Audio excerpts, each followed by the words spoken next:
शुरुआत में एक बड़े घर को दिखाते हैं जहाँ एक नई फैमिली रहने आई होती है। इस फैमिली में 4 लोग हैं। हीरोइन कायरा, उसका पति ब्रेन, उसकी बेटी एली और उसका छोटा बेटा स्टीवन। घर बहुत बड़ा होने के साथ साथ बहुत ही पारंपरिक और सुंदर भी दिखता है।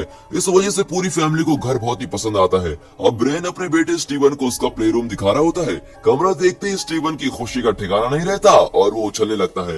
वे घर की चीजें अरेंज कर रहे होते हैं और तब एली एक बंद दरवाजा देखकर अपने पिता से पूछती है कि वहाँ क्या है। ब्रेन कहता है कि वो बेसमेंट में जाने का रास्ता है जहाँ हम पुरानी और फालतू चीजें डालकर रख सकते हैं। फिर वे दरवाजा खोलते हैं तो अंदर बहुत ही अंधेरा होता है और वहाँ लाइट बल्ब भी नहीं होता, लेकिन घर के करंट का मेन स्विच बोर्ड वही होता है। अगर करंट की कोई भी प्रॉब्लम हो जाए तो उन्हें बेसमेंट में आकर ही ठीक करना होगा। अब इस तरह बातें करते हुए भी बाहर चले जाते हैं, लेकिन एली के बाहर आने से पहले ही दरवाजा झट से बंद हो जाता है। एली अंदर से आवाज देकर कहती है, पापा ये क्या खेल है, प्लीज दरवाजा खोलिए ना। अब ब्रेन कहता है कि हमने दरवाजा बंद नहीं किया है, लगता है वो खुद ही बंद हो गया। घबराओ मत, मैं आकर दरवाजा खोलने की कोशिश करता हूँ। और बहुत कोशिश करने के बाद भी वो उसको नहीं खोल पाता। तब बेसमेंट से कोई आवाज आती है और एली को फील होता है कि कोई बेसमेंट की सीढ़ियों से ऊपर आ रहा है। वो घबराकर चिल्लाती है कि जल्दी खोलो प्लीज। तब जाकर ब्रेन को दरवाजे पर लटकी हुई चाबी दिखती है और उसको लगाकर वो दरवाजा खोल देता है और एली बाहर आ जाती है। अब नए घर में आकर एली कुछ उदास रहती है क्योंकि उसके पेरेंट्स हमेशा काम पर बिजी रहते हैं और उनके साथ वक्त नहीं बिताते। कई बच्चों के स्ट्रेस का यही कारण है कि पेरेंट्स उनके साथ वक्त नहीं बिताते। एक दिन कायरा एली से कहती है कि मेरी और तुम्हारे पापा की एक जरूरी मीटिंग है, तुम अपने भाई को खाना देकर सुला देना और तुम भी दरवाजा बंद करके सो जाना, हम दोनों देर रात से लौटेंगे। बेचारी एली अपने पेरेंट्स का ये एटीट्यूड देखकर बहुत रोती है। अब इस नए और बड़े घर में वे दोनों बच्चों को अकेला छोड़कर चले जाते हैं। क्या आपकी या आपके फ्रेंड के साथ बचपन में ऐसा हुआ है? अगर आप खुद पेरेंट है तो अपने बच्चों के साथ कैसे वक्त बिताते हैं और उन्हें स्ट्रेस फ्री कैसे करवाते हैं, कमेंट्स में बताइए, शायद दूसरों के काम आ जाए। अब रात हो जाती है और एली अपने बॉयफ्रेंड को कॉल करके कहती है कि मेरे पेरेंट्स हमेशा अपने काम को इम्पोर्टेंस देते हैं, उनके साथ रहकर भी मैं उन्हें मिस करती हूँ, मैं तुम्हें भी बहुत मिस कर रही हूँ। अब इनके साथ रहने से तो अच्छा है कि मैं तुम्हारे साथ आकर रहूं। उनकी बातों के बीच पीछे का दरवाजा अपने आप खुल जाता है। अचानक एक चेहरा एली के सामने आकर उसको डरा देता है। वो और कोई नहीं, उसका नटखट भाई स्टीवन है जिसने एक मास्क पहना होता है। फिर कायरा और ब्रेन की कंपनी को दिखाते हैं। तब कायरा को एली का कॉल आता है और वो अकेले में उससे बात करती है। एली कहती है कि स्टीवन सोने का नाम नहीं ले रहा और वो वीडियो गेम खेलकर मुझे भी सोने नहीं दे रहा। ये सुनकर कायरा स्टीवन से बात करती है और कहती है, बच्चू अगले 5 मिनट में अगर तुम सोई नहीं तो 1 हफ्ते के लिए तुम्हारा वीडियो गेम बंद कर दूंगी। अब जल्दी से गेम बंद करो और सो जाओ। ओके मॉम कहकर वो कॉल काट देता है। एली उससे पूछती है कि तुम्हें वो मास्क कहाँ से मिला, आओ मैं तुम्हें दिखाता हूँ कहकर स्टीवन उसे कमरे में लेके जाता है जो बहुत ही बुरी हालत में होता है। वहाँ एक अजीब सा सिंबल भी होता है। तब स्टीवन कहता है कि दीदी मेरी क्लासमेट ने बताया था कि घर में एक डायन रहती थी और उसने दुरात्माओं के साथ कोई एग्रीमेंट डाला था। एली कहती है कि तुम इन बातों पर विश्वास मत किया करो यार, डायन दुरात्मा वगैरह कुछ नहीं होते। फिर वे वहाँ से एक पुराना ग्रामोफोन उठाकर उसे प्ले करते हैं। उसमें कोई गाना नहीं बजता, लेकिन कोई प्रोफेसर बात कर रहा होता है और बीच बीच में XDX जैसा कोई फॉर्मूला बता रहा होता है। अब फॉर्मूले के बाद वो 1 2 3 4 करके काउंटिंग शुरू करता है। तब घर का करंट फ्लक्चुएट करने लगता है और बेसमेंट भी अजीब दिखने लगता है। इस बीच एली ग्रामोफोन बंद कर देती है और कहती है कि बहुत हो चुका, अब चुपचाप जाकर सो जाओ। ये कहकर वो उसको भगा देती है। अब एली अकेली देर रात तक टीवी देख रही होती है। अचानक बेसमेंट से तेज हवा आने लगती है और लाइट्स भी फ्लक्चुएट होने लगती है। आखिर में सारी लाइट्स ऑफ हो जाती है। इतने बड़े घर में एली और स्टीवन अब अकेले होते हैं। सोचिए उनका क्या हाल हुआ होगा। एली फिर कायरा को कॉल करके कहती है कि मॉम पूरे घर का करंट चला गया है, अब मैं क्या करूं। कायरा कहती है एली बेसमेंट में बोर्ड रखा है, वहाँ तुम जाकर उसको एडजस्ट करो और करंट आ जाएगा। एली चिढ़कर कहती है कि मॉम मैं वहाँ अकेले नहीं जाऊंगी, खेल समझा है क्या आपने, मुझे उस जगह बहुत ही डर लगता है। कायरा कहती है एली अगर स्टीवन जाग गया तो वो चिल्लाएगा, उसे मैनेज करना और भी मुश्किल हो जाएगा, इसलिए मेरी बात मानो, तुम बेसमेंट में जाओ, मैं तुम्हारे साथ कॉल में साथ रहूंगी, डरने की कोई बात नहीं है। ठीक है कहकर एली बेसमेंट के पास चली जाती है, लेकिन वो अंधेरे में उन सीढ़ियों से उतरने की हिम्मत नहीं जुटा पाती। तब कायरा कहती है कि बेटा तुम एक एक स्टेप करके नीचे उतरने की कोशिश करो, तुम्हारा डर अपने आप खत्म हो जाएगा। एली भी 1 2 3 4 करके काउंट करती हुई नीचे उतरती रहती है। अब बेचारी का चेहरा तो देखिए, वो डर की सीमा पार कर चुकी थी और उसको रोना आ रहा था। 9वें स्टेप पर वो किसी चीज को देखकर घबरा जाती है, लेकिन आंख बंद करके वो 10th स्टेप पर पहुंच जाती है। अब कायरा जरा रिलैक्स करके कहती है कि शुक्र है तुम नीचे पहुंच गई, अब तुम उस मेन बोर्ड के पास जाओ। तब एली 11 12 13 करके काउंट कर रही होती है। अब ये सुनकर कायरा चौंक जाती है क्योंकि उस बेसमेंट में सिर्फ 10 सीढ़ियां ही होती है। ये लड़की उससे आगे क्यों गिर रही है? घबराहट के मारे कायरा तुरंत ब्रेन को लेकर घर आ रही होती है, लेकिन वो अभी एली के साथ कॉल पर होती है। एली लगातार 27, 28, 29, 30 करके गिनती है और नीचे उतर रही होती है। कायरा और ब्रेन हड़बड़ी में घर पहुंच जाते हैं और बेसमेंट में जाकर देखते हैं, लेकिन वहाँ एली नहीं होती। यहाँ से असली कहानी शुरू होती है। दोनों उस एली को पूरे घर में ढूंढते हैं, लेकिन उसका कहीं पता नहीं चलता। फिर वे पुलिस को इन्फॉर्म करते हैं और इस बीच घर के बाहर चारों ओर उसको ढूंढते हैं।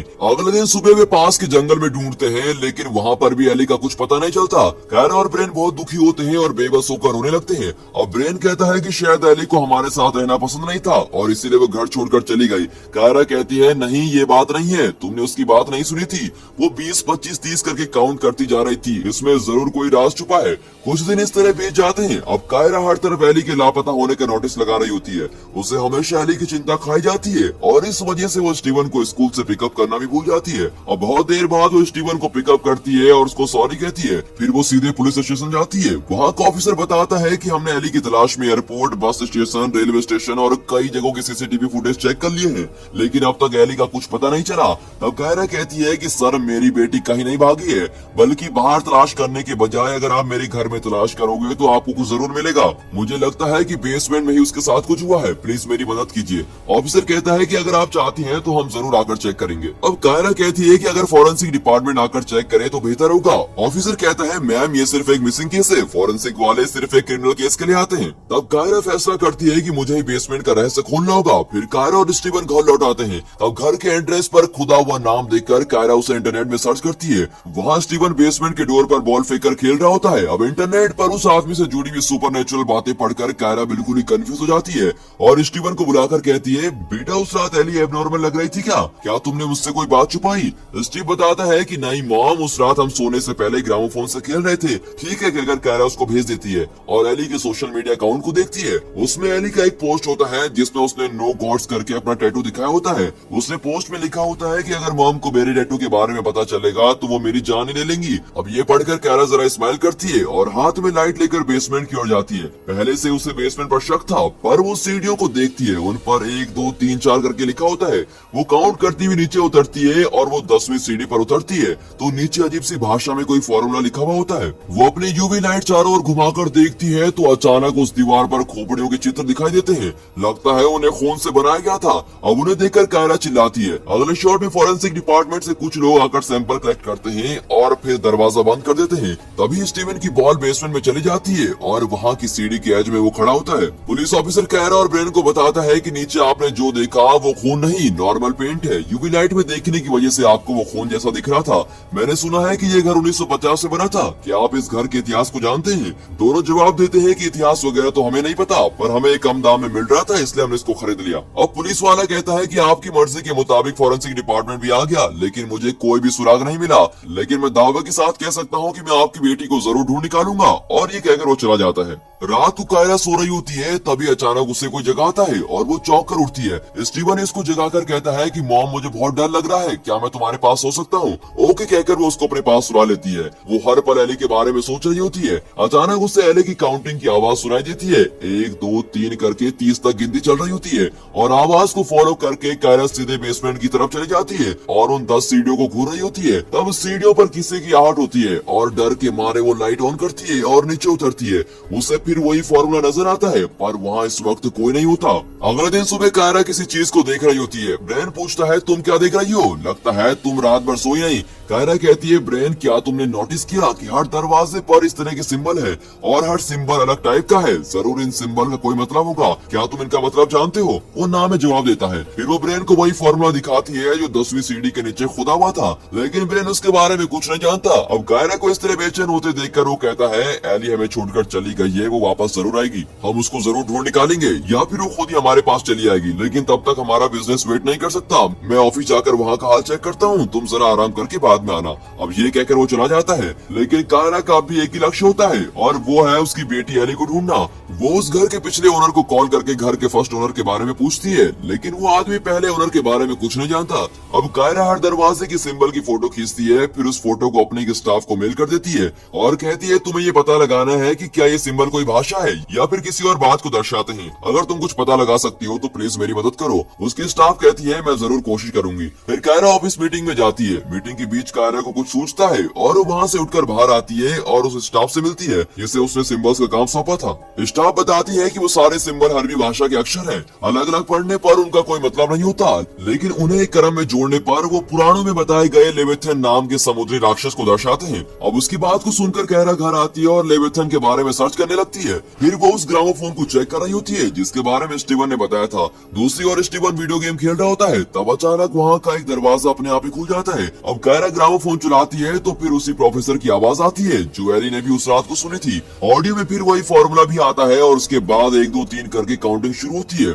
उसके कहते कहते स्टीवन भी 1 2 3 कहते हुए उस कमरे की ओर जाता है, लेकिन कायरा उसकी आवाज को सुन लेती है और वो घबरा कर उसके पास दौड़कर चली जाती है और पूछती है, बेटा ये तुम क्या कर रहे हो? वो ऐसे जवाब देता है जैसे कुछ हुआ ही नहीं। कायरा पूछती है, तुम अभी अभी 1 2 3 काउंटिंग कर रहे थे? वो कहता है, नहीं मॉम, मैं कोई काउंटिंग नहीं कर रहा था। एक्चुअली मुझे याद ही नहीं मैं क्या कर रहा था, मुझे अपना वीडियो गेम खेलना है। और ये कहकर वो अपना वीडियो गेम खेलने चला जाता है। अब कायरा और भी कंफ्यूज हो जाती है और मेन हॉल में चली जाती है। वहाँ घर के फर्स्ट ओनर की फोटो होती है। उसका नाम जॉन फेदरसन है। देखने में तो वो जरा अजीब सा लगता है और उसके हाथ की मुद्रा भी अजीब होती है। रात को कायरा जॉन के बारे में सर्च करती है तो पता चलता है कि वो एक फिजिसिस्ट है, यानी भौतिक विज्ञानी है। तब एक इन्फॉर्मेशन उसको चौंका देती है। दरअसल जब जॉन, उसकी पत्नी और 2 बच्चे इस घर में रहते थे तो जॉन की बेटी को छोड़कर बाकी सब एक दिन अचानक गायब हो गए थे और बहुत तलाशने के बाद भी पुलिस को कोई सुराग नहीं मिला था। अब ये सब पढ़ते पढ़ते घर में करंट कट हो जाता है। अंधेरे में स्टीवन घबरा रहा होगा ये सोचकर कायरा उसके कमरे में चली जाती है। तब स्टीवन की आवाज बेसमेंट के दरवाजे की उस तरफ से आ रही होती है। अब कायरा चिल्लाती है कि बेटा तुम वहाँ कैसे गए? स्टीवन कहता है कि मॉम, मुझे कुछ भी याद नहीं कि मैं यहाँ कैसे आया, लगता है मैं यहाँ फंस गया हूँ, प्लीज दरवाजा खोलिए। अब ये कहकर वो उस दरवाजे की चाबी ढूंढती है लेकिन उसे कहीं नहीं मिलती। वो पूछती है, स्टीवन क्या तुम्हारे पास चाबी है? लेकिन वो जवाब नहीं देता। अब कायरा एक छोटे से होल से उस तरफ देखती है तो एक डरावनी सी आंख दिखाई देती है। कायरा डर के मारे फ्रीज हो जाती है। तब स्टीवन उसके पीछे खड़ा होता है। कायरा पूछती है कि तुम यहाँ कैसे आए? स्टीवन कहता है कि मॉम, मैं प्ले रूम में ही सो गया था, अभी उठकर आ रहा हूँ। तभी बेसमेंट का दरवाजा धीरे से खुलता है। अचानक करंट वापस आ जाती है। तब कायरा बेसमेंट के अंदर जाकर देखती है कि दरवाजा अपने आप कैसे खुला, लेकिन उसके अंदर जाते ही दरवाजा फटक करके बंद हो जाता है और स्टीवन बाहर से खोलने की कोशिश कर रहा होता है। अंदर कायरा फोन का टॉर्च चलाकर सीढ़ियों को देख रही होती है। तब उसका फोन फिसलकर नीचे गिर जाता है और 10वीं सीढ़ी के बाद भी वो लुढ़क रहा होता है। अब ये आवाज को सुनकर कायरा के तो होश ही उड़ जाते हैं और वो बहुत ही घबरा जाती है और लगता है उसने कोई डरावनी चीज भी देख ली थी। वो भागकर दरवाजे पर आती है और चिल्लाती है कि स्टीवन कहाँ हो तुम, दरवाजा खोलो प्लीज। बाहर से स्टीवन चिल्लाता है कि मॉम, मेरा हाथ चाबी तक नहीं पहुंच रहा, मैं अभी चेयर लेकर आता हूँ फिर चाबी निकालूंगा। सोचिए अगर अचानक एक बहुत बड़ा जानवर आपके मुंह पर अपनी सांस को छोड़े तो कैसा लगेगा। बिल्कुल वैसे ही गर्म हवा कायरा के मुंह पर लग रही होती है। ठीक उसी वक्त ब्रेन भी वहाँ आ जाता है और किसी तरह दरवाजा खोल देता है और कायरा बाल बाल बचकर बाहर आ जाती है और फिर वो स्टीवन को सुला देती है। अब कायरा और ब्रेन अकेले अपने कमरे में होते हैं। ब्रेन कंफ्यूज होकर पूछता है कि आखिर बेसमेंट में हुआ क्या था। कायरा बताती है कि मैं गलती से बेसमेंट में फंस गई थी, तब मुझे अजीब सी आवाजें और किसी की बोलती भी सुनाई दे रही थी। मुझे लगता है कि वहाँ मेरे साथ कोई और भी था। मेरा फोन नीचे गिर गया था लेकिन न जाने वो कहाँ गायब हो गया। अब ब्रेन कहता है कि एली के खो जाने के बाद तुम अजीब सी बातें करने लगी हो, मुझे लगता है तुम बहुत ही ज्यादा इमेजिन करने लगी हो। कायरा को जरा गुस्सा आ जाता है और वो कहती है, तुमने मुझे समझ क्या रखा है? मैंने उस जॉन के बारे में रिसर्च किया था जो इस घर में अपनी फैमिली के साथ रहता था और मुझे पता चला है कि उसकी बेटी को छोड़कर उसकी फैमिली के सभी लोग लापता हो गए, बिल्कुल हमारी एली की तरह। इसमें कोई बड़ा रहस्य जरूर छुपा है, हमें उसका पता लगाना होगा। ब्रेन कहता है, ठीक है मुझे तुम पर विश्वास है, तुम्हारा फोन बेसमेंट में गिर गया था ना, मैं उसको लेकर आता हूँ। और ये कहकर वो बेसमेंट में जाता है लेकिन वहाँ कोई फोन नहीं होता। वो और थोड़ी देर वहाँ फोन ढूंढता है लेकिन फोन की जगह वहाँ किसी के बाल पड़े हुए होते हैं और वो उन बालों को देख रहा होता है और उसी वक्त वहाँ पर एक रूप आता है। फिर कायरा को दिखाते हैं जो उस फिजिसिस्ट जॉन के बारे में पता लगाने बैन नाम के आदमी से मिलने जाती है। बैन जॉन के डिपार्टमेंट में काम करता था। कायरा उसे वो फॉर्मूला दिखाकर कहती है कि ये जॉन की पुराने घर के बेसमेंट में खुदा हुआ था, क्या तुम इसके बारे में पता लगाकर मुझे बता सकते हो? बैन कहता है, इतनी सी बात, अभी पता चल जाएगा कहकर वो एक शीट पर स्केल रखकर कुछ लाइंस खींचने लगता है। अब बैन कोई मामूली आदमी नहीं, ये अपने फील्ड का एक्सपर्ट होता है और उसने क्वांटम स्टार्स के बारे में रिसर्च भी की होती है।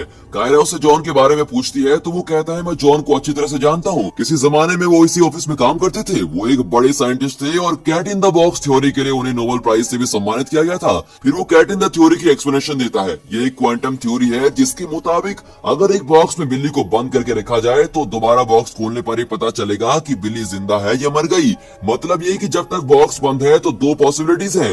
एक पॉसिबिलिटी तो ये है कि बिली जिंदा है और दूसरी पॉसिबिलिटी ये है कि वो मर गई होगी। उसकी ये एक्सप्रेशन को सुनकर कायरा को एली की याद आ जाती है और वो रोने लगती है। पूछने पर वो बताती है कि मुझे अपनी बेटी की याद आ गई, वो लापता हो गई है। अगर इस फॉर्मूले का मतलब पता चल गया तो मुझे अपनी बेटी के बारे में कोई सुराग मिलेगा और इसीलिए मैं आपसे मदद मांगने आई हूँ। आप जॉन के बारे में और क्या क्या जानते हैं? बैन कहता है कि वो कोई सीक्रेट रिसर्च कर रहे थे लेकिन उसको पूरा नहीं कर पाए और वो अपनी फैमिली के साथ ही गायब हो गए। सिर्फ उनकी बेटी बची थी। आपने जो इक्वेशन मुझे दी है ये अलग ही डायमेंशन या परिणाम को दर्शाती है। इसका पूरा मतलब समझने में मुझे थोड़ा टाइम लगेगा। आप एक काम कीजिए, मेरा कार्ड रख लीजिए, मैं जल्दी इस विषय पर आपसे मिलूंगा। और कार्ड को लेकर कायरा घर आ जाती है। फोन बेसमेंट में खो जाने की वजह से उसने नया फोन ले लिया होता है और वो अपना सिम उसमें डालती है। तब उसे बैन का कॉल आता है और वो पूछता है कि आप इतनी देर से फोन क्यों नहीं उठा रही थी। कायरा बताती है कि उसका फोन खो गया था और वो अभी नए फोन पर बात कर रही है। लेकिन बैन कहता है कि पहली बार किसी ने फोन उठाकर 12, 13, 14 काउंटिंग की थी और वो कौन था। सुनकर कायरा एकदम फ्रीज हो जाती है और कहती है कि वो फोन मेरे पास नहीं है। फिर बैन कहता है कि घर के बेसमेंट में जो इक्वेशन है वो गणित में एक अलग ही किस्म की इक्वेशन है जिसे 12वीं सदी के अल्केमिस्ट ने तैयार किया था। अल्केमिस्ट वो लोग थे जो कई मेटल्स को प्रोसेस करके उन्हें सोने में बदलना जानते थे। इसे सिर्फ एक फॉर्मूला न मानकर एक मंत्र भी माना जा सकता है, लेकिन ये मंत्र अधूरा है और ये किसी विशेष चीज को दर्शाने के लिए लिखा गया है। कई पुराणों से हमें इस इक्वेशन को जानना होगा, लेकिन जैसे मैंने पहले भी कहा ये एक अधूरी इक्वेशन है। मैं तो बस इतना ही जान पाया हूँ और इससे ज्यादा मेरे बस की बात नहीं। आप मुझे माफ कर दीजिए। और ये कहकर वो कॉल काटने ही वाला होता है कि अचानक उससे एक और बात याद आती है। वो कहता है कि बिल्कुल इसी तरह की इक्वेशन बेल्जियम के एक बहुत बड़े घर में भी खुदी हुई है और इस तरह वहाँ पर भी रहने वाली फैमिली गायब हो गई थी। कायरा चौंक कर कॉल काट देती है। फिर वो ब्रेन को बताती है कि हमारे दरवाजों पर जो सिंबल है उसकी फोटोज मैंने तुम्हें मेल कर दी है। ये हर्बी भाषा में लिखा गया है। इसका मतलब है लेविथन जो पुराणों में एक समुद्री राक्षस था। और ये फोटो देखो, ये किसी बड़े खड्डे को दर्शा रहा है। प्लीज मेरी बात का यकीन करो। लेकिन ब्रेन को इन बातों पर विश्वास नहीं होता। अब कायरा कहती है देखो ब्रेन, ये एक पहेली की तरह है। हर सिंबल और पिक्चर का अलग अर्थ जरूर होगा। फिलहाल मैं इन सब का सही मतलब नहीं जानती, लेकिन मैं तुम्हें एक और चीज दिखाना चाहती हूँ। और ये कहकर वो ब्रेन को बेसमेंट की सीढ़ियों पर लेके जाती है और कहती है देखो यहाँ हर सीढ़ी पर एक नंबर है, लेकिन 10वीं सीढ़ी के बाद एक इक्वेशन खुदी हुई है। और इस बारे में मैंने एक फिजिसिस्ट को कंसल्ट किया। उसने बताया कि ये किसी अलग डायमेंशन का प्रतीक है और बिल्कुल ऐसी इक्वेशन बेल्जियम के एक घर में भी खुदी हुई है। और हैरानी वाली बात तो ये है कि उस घर से भी पूरी फैमिली गायब हो गई थी। अब इस दिशा में सोचकर हम अपनी बेटी को बचा पाएंगे। प्लीज मेरी मदद करो। लेकिन ब्रेन को उसकी बातें बेहुदा लगती है। दूसरी ओर स्टीवन गेम खेल रहा होता है कि अचानक कोई शक्ति उसको आकर्षित करती है और वो उठकर जाता है और किसी चीज को घूर रहा होता है। यहाँ ब्रेन कायरा की बातों से तंग आकर उस इक्वेशन को हथौड़ा मार रहा होता है और कहता है न रहेगा बांस न बजेगी बांसुरी। और बेचारी कायरा चीखती है कि प्लीज ऐसा मत करो। लेकिन ब्रेन अब जोर जोर से हथौड़ा मारता है और लोहे की आवाज आती है और पूरी जगह वाइब्रेट होने लगती है। ऊपर ग्रामोफोन अपने आप चालू हो जाता है और उसमें वही इक्वेशन आती है। उसके बाद 1, 2, 3 करके काउंटिंग भी शुरू हो जाती है। अब दिखाते हैं कि एली उस कमरे में है जहाँ से दोनों बच्चों ने ग्रामोफोन उठाया था, लेकिन वो देखने में भूतनी लगती है। उसे देखकर स्टीवन मॉम डैड करके चिल्लाने लगता है और दोनों उसके पास भागकर आते हैं। तो वो बताता है कि मॉम, मैंने दीदी को उस कमरे में देखा था, आप भी जाकर देखिए। ब्रेन अंदर जाकर देखता है लेकिन एली वहाँ नहीं होती और उसका मोबाइल वहीं पड़ा होता है। अब ये देखकर ब्रेन को भी कायरा की बातों पर यकीन होने लगता है। अब वो भी ठान लेता है कि एली को किसी भी तरह ढूंढ निकालना होगा। फिजिसिस्ट जॉन की फैमिली में उसकी बेटी रोज को छोड़कर बाकी सब गायब हो चुके थे। अब इतने साल बाद रोज अब बूढ़ी हो गई होगी। कायरा और ब्रेन उससे मिलने जाते हैं। उन्हें लगता है कि वो इस बारे में जरूर कुछ जानती है। वहाँ जाकर कायरा रोज से कहती है कि आप जॉन की बेटी है ना, हम बहुत दूर से आए हैं और हमें आपकी बहुत मदद चाहिए। मुझे आपके उस पुराने घर के बेसमेंट का रहस्य जानना है। मैं जानती हूँ कि आपका परिवार उसी घर में रहता था और आपके पेरेंट्स और भाई वहीं से गायब हुए थे। मेरी बेटी भी वहीं खो गई है। अगर आप इस बारे में कुछ जानती हैं तो प्लीज मुझे बताइए। अब रोज एक नोटबुक निकालकर उसमें एक समुद्री राक्षस लेविथन का नाम लिखती है और कायरा से कहती है कि नर्क में कुल मिलाकर 7 राक्षस थे। उनमें से एक लेविथन नाम का राक्षस था और उस राक्षस को धरती पर लाने का बुरा काम मेरे पिता जॉन ने किया था। मेरा भाई बहुत बीमार हो गया था और मेरे पिता ने उसे ठीक करने की बहुत कोशिश की थी। अपनी कोशिश में वो हद पार कर गए और एक अलग ही डायमेंशन में जाकर दुरात्मा और राक्षसों से बातें करने लगे। लेविथन की बुरी शक्ति ने मेरे भाई को तो ठीक कर दिया था, लेकिन उस डायमेंशन के जरिए उनकी सारी बुरी शक्तियां धरती पर आ गई थी। अब कायरा पूछती है तो अब मेरी बेटी कहाँ है? वो क्या घर के बेसमेंट में ही है? अब रोज कहती है कि अरे पागल औरत, वो घर के बेसमेंट में नहीं, वो घर ही बेसमेंट है। और ये सुनकर कायरा की तो बोलती बंद हो जाती है।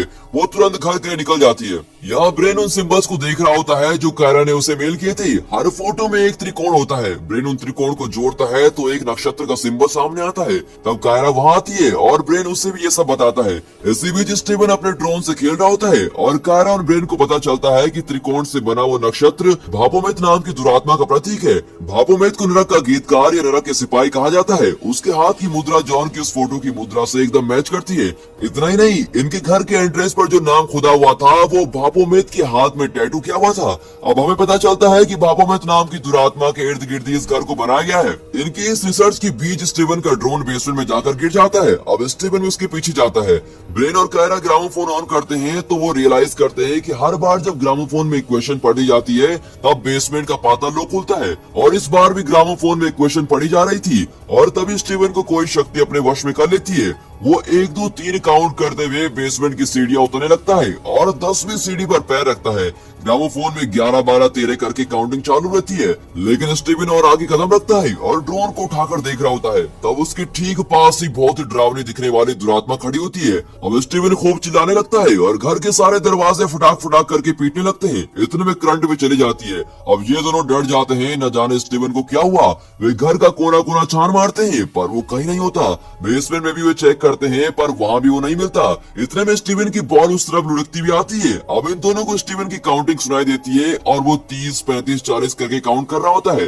अब ये दोनों उसकी आवाज को फॉलो करते हैं तो देखते हैं कि स्टीवन एक अंधेरी जगह की ओर जा रहा होता है, लेकिन उस जगह से पहुंचने से पहले कायरा उसको रोक लेती है और उसको दूसरी ओर उठा लेती है। अब उस दुरात्मा को गुस्सा आ जाता है और वो अंधेरे में गुरगुरा रहा होता है। अब यहाँ स्टीवन का शरीर बहुत ही गर्म होता है। कायरा पूछती है कि बेटा तुम जहाँ गए थे वहाँ क्या एली थी? वो कहता है नहीं मॉम, मुझे तो ठीक से याद नहीं। फिर वो ब्रेन को पानी लेने भेजती है और स्टीवन का शर्ट उतार कर देखती है तो उसकी छाती पर उस दुरात्मा का सिंबल होता है। अब कायरा चौंक कर पूछती है बेटा तुमने उस अंधेरे पाताल में क्या देखा?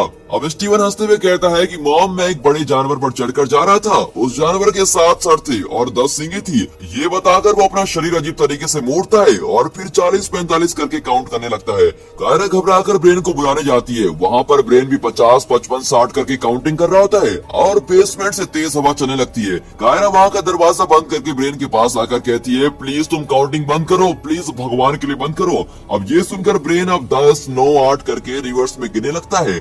आखिर में जब वो 1 पर पहुँचता है तो कहता है कि वे आ गए हैं। इतने में बेसमेंट का दरवाजा हवा में तेजी से हिलने लगता है। फिर वो फटाक करके खुल जाता है और अंदर से बहुत तेज हवा आती है। लगता है वो दुरात्मा सीढ़ियों से चढ़कर ऊपर आ रही है। अब कायरा घबराकर टेबल के नीचे छुप जाती है। अब भी उस दुरात्मा का चेहरा नहीं दिखता, सिर्फ उसकी परछाई दिखती है। दुरात्मा के बाहर आते ही कायरा दूसरी ओर से बेसमेंट के अंदर चली जाती है। अब उसे 10 नहीं अनगिनत सीढ़ियां दिखाई देती है। वो मुड़कर देखती है तो वो दुरात्मा सीढ़ियों के स्टार्टिंग पॉइंट पर खड़ा होता है। कायरा एली एली कहकर अपनी बेटी को पुकारती हुई सीढ़ियां उतर रही होती है और एंड तक पहुंच जाती है। अब दुरात्मा उसको चेस कर रहा होता है, लेकिन वो किसी तरह बचकर दूसरी ओर चली जाती है। हर तरफ उसे सुरंग ही सुरंग नजर आती है। वो एक सुरंग में चली जाती है और वहाँ उसके लिए और शॉक वेट कर रहा होता है। उस खुली जगह में करोड़ों लोग चल रहे होते हैं। ये लोग एली की तरह दुनिया से गायब होकर यहाँ नरक की ओर चल रहे होते हैं। अब करोड़ों लोगों में कायरा एली को कैसे ढूंढेगी? क्या ये पॉसिबल है? इतना ही नहीं, सबसे बड़ा शौक तो यह है कि यहाँ लोग 50 55 60 काउंट करने के बजाय मिलियन बिलियन ट्रिलियन करके काउंट कर रहे होते हैं। तो सोचिए आप कि ये लोग कितने साल से इस तरह पैदल चल रहे होंगे। कायरा रोने लगती है कि इस भीड़ में मेरी बेटी को कैसे ढूंढूंगी, लेकिन खुशकिस्मती से उसकी नजर एली के पैर के टैटू पर पड़ती है। अब कायरा उसके पास जाकर कहती है कि एली तुम्हें क्या हुआ,